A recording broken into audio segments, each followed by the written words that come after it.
आर्थिक जीवन। इनका मुख्य कार्य शिकार, जंगली कंदमूल, भाजी, जंगली उपज आदि एकत्र करना है।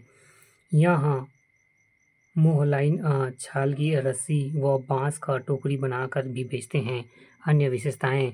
भारत सरकार द्वारा घोषित अन्य अत्यधिक पिछड़े जनजाति में शामिल यह एक विलुप्त प्राय जनजाति है।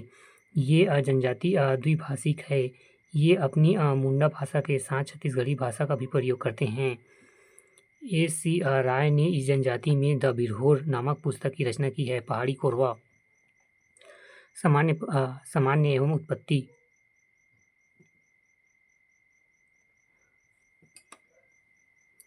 इसका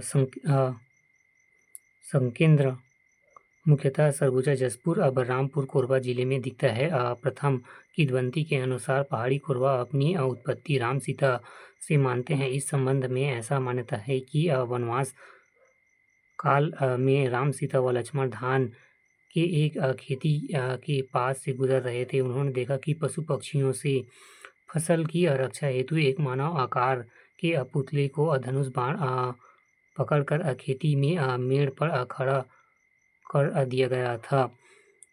सीता माता ने मन में यह कौतूहल उत्पन्न हुई कि क्यों न पुतले की जीवन प्रदान किया जाए। माता सीता ने भगवान राम से उन पुतले को जीवन प्रदान करने को कहा। माता सीता ने निवेदन को अस्वीकार करते हुए श्री राम ने पुतले को जीवन प्रदान किया और यही पुतला कोरवा जनजाति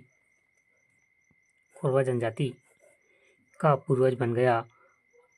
एक अन्य मान्यता के अनुसार जब शंकर भगवान सृष्टि का निर्माण किए तब शंकर जी ने सृष्टि में मनुष्य उत्पन्न करने का विचार लेकर रतनपुर राज्य के ताला और बाला पर्वत की मिट्टी लेकर दो मनुष्य बनाए।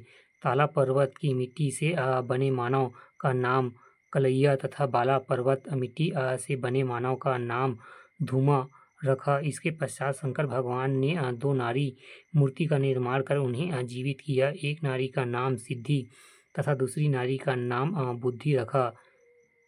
कैला ने सिद्धि के साथ विवाह किया जबकि बाला ने बुद्धि के साथ विवाह किया।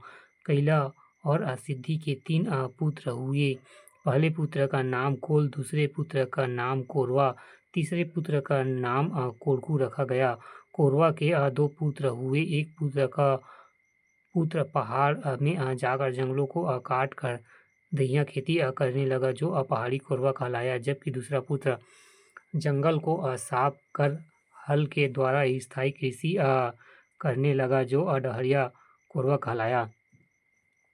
सामाजिक जीवन प्रकार। भौगोलिक दृष्टि से करेवा जनजाति को मुख्यतः 2 उप समूहों में बांटा गया है। पहाड़ी कोरवा अर्थात पहाड़ों में रहने वाला, ये पुरातनवादी तथा एकांत प्रिय होते हैं। ये शिकार एवं वनोपज की खोज में एक पहाड़ से दूसरे पहाड़ घूम जीवन व्यतीत करते हैं।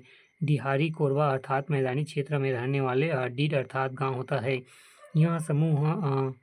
यह समूह गांव में अस्थायी रूप से निवास करने के कारण डिहारी कोरवा कहलाते हैं। यहाँ पहाड़ी की अपेक्षा अधिक विकसित होते हैं। मृतक संस्कार।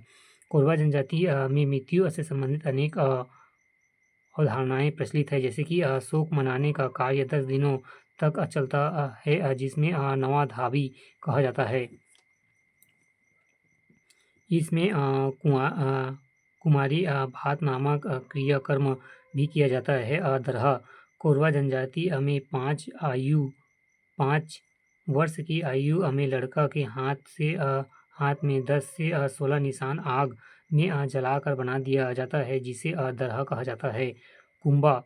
कोरवा जनजाति प्रसर के लिए पत्तों से बने झोपड़ी बनाते हैं जिसे कुंबा कहा जाता है। इसी झोपड़ी में स्थानीय दाई एवं डोगिन कहते हैं के द्वारा प्रवसन कराया जाता है।